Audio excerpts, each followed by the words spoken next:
السلام عليكم ورحمة الله وبركاته. الحمد لله القائل: يا أيها الذين آمنوا اتقوا الله وابتغوا إليه الوسيلة.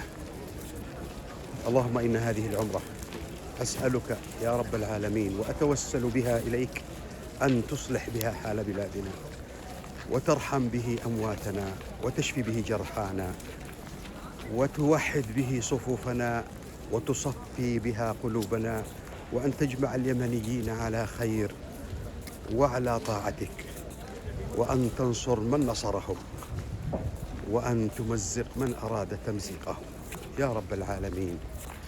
نسألك أن تذهب من قلوبنا الأحقاد والضغينة.